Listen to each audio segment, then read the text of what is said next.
And then, like I said, at some point, you find yourself trying to shop between Dhuhr and Asr. Everyone's taking the sun in that. Islam is clear. All the evidence is there.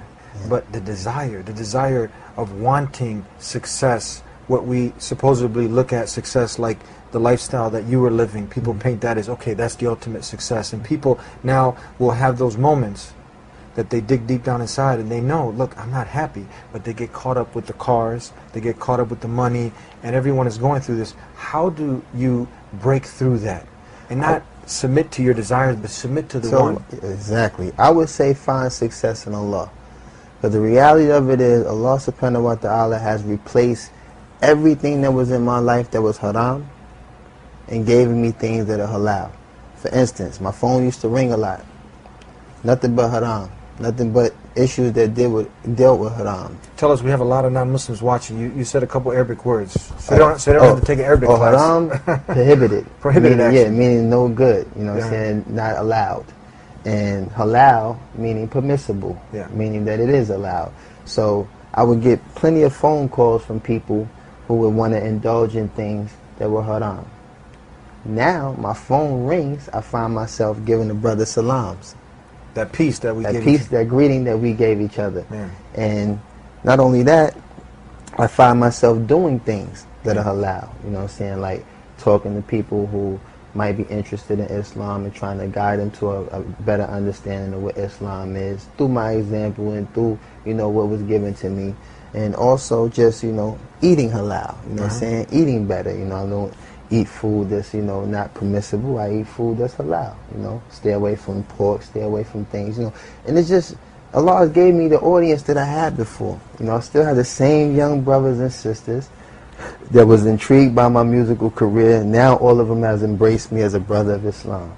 I have more siblings now than I've ever had in my life, you know what I'm saying? And I've been embraced by a brotherhood that surpasses any, like, temporary relationship I might have had with anybody that was in the business with me or anybody that I grew up with in the street.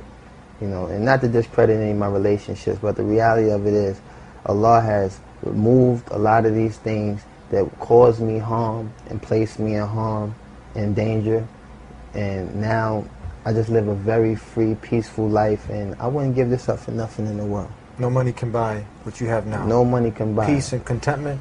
Like I said, the cure is free. You're paying for the disease. Tell us, have you gotten a chance to interact with some of the people from Bad Boy Records, Puff Daddy? Have they said, what happened, brother? Have you got a chance to share this wonderful story? I bumped into Puff a couple months ago, Busta Rhymes, who's also a Muslim, Raekwon, who's also a Muslim. And it seemed like a reunion because everyone was there. Jay-Z, Q-Tip, Puff. It just seemed like a reunion. But it was so funny because I stood there for a while. Nobody noticed me because I had grew my beard out. And, you know, I'm just standing in the cut. But when I met Puff, you know, we laugh and chuckle. We have a brotherhood that's still, you know what I'm saying, we have a relationship that's still there, you know what I'm saying. We've done a lot of things together. And I think he was very receptive to what I was, you know, upon. And at the same token, it's always a pleasure to see him. And there's always, you know, a benefit to be around him because, like I said, he's an icon. He's a major influence on a lot of people. And when the time is right, Allah knows best, you know what I'm saying? Inshallah, I will be able to, you know, consult him in an environment that's suitable.